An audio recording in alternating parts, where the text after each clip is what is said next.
Hi, welcome back to the channel. Wish you all a great new year. I wish joy, peace, prosperity and health for all. The last year had been too rough for all of us.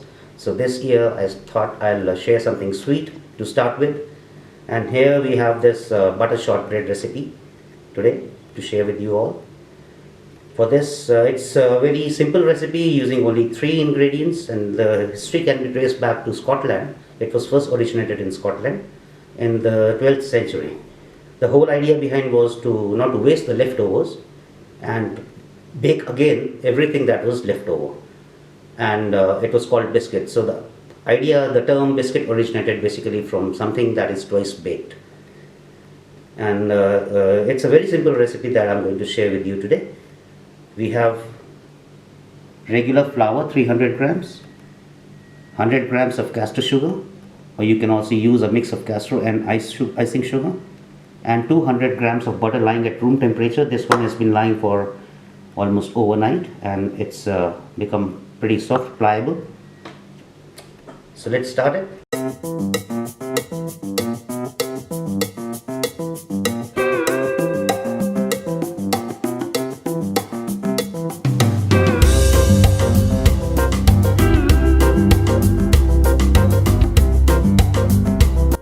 First we add sugar, that is 100 grams.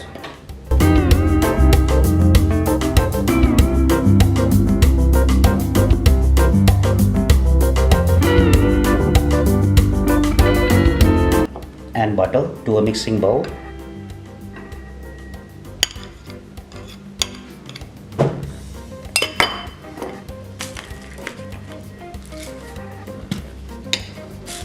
With a pinch of salt, regular table salt,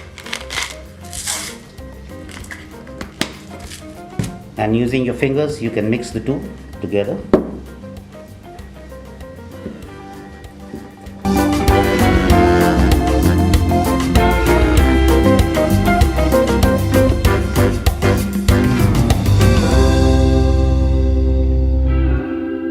So while mixing, you have to remember that it's just that you have to bring all the 3 ingredients together.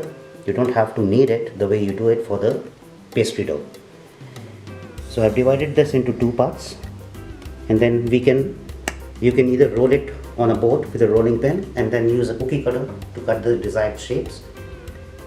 The other way that I find easy is to make it in this block form like a brick and refrigerate for 20 minutes or so.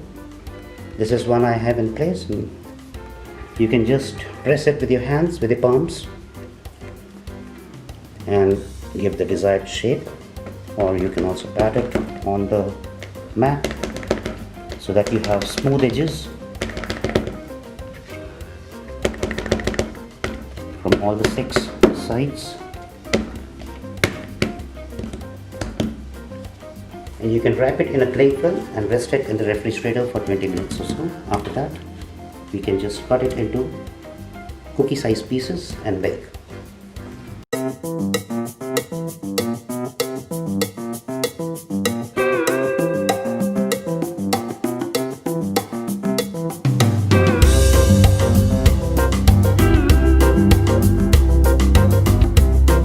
Okay, so this block of dough has been lying in the refrigerator for 20 minutes. All you have to do is, now it is set enough to be cut into cookie size pieces. You can remove these ends so that you have the smooth cookies, and you can cut in 1/2 inch thick pieces like this. Remember to smoothen the borders. And here we have this tray, baking tray lined with a baking paper. You can put it over there.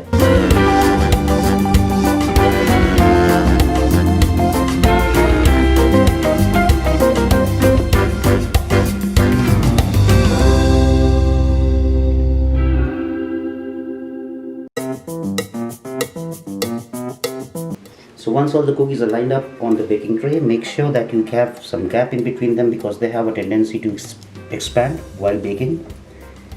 With the help of a fork, you can pierce the top.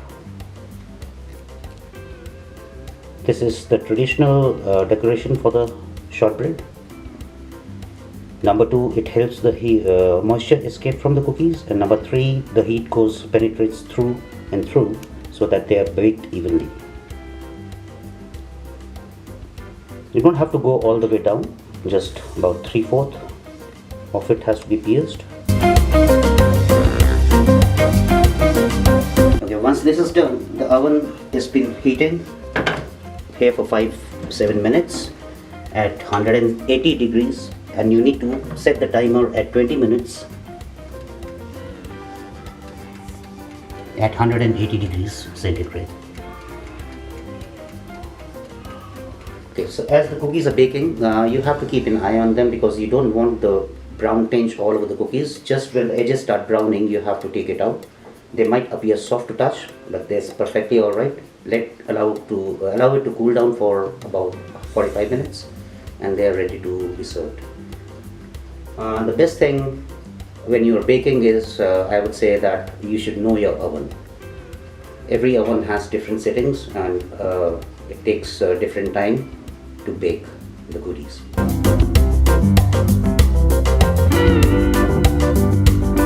Welcome back. The cookies have been baking for around 20 minutes now, and when they are still warm, you can sprinkle it with sugar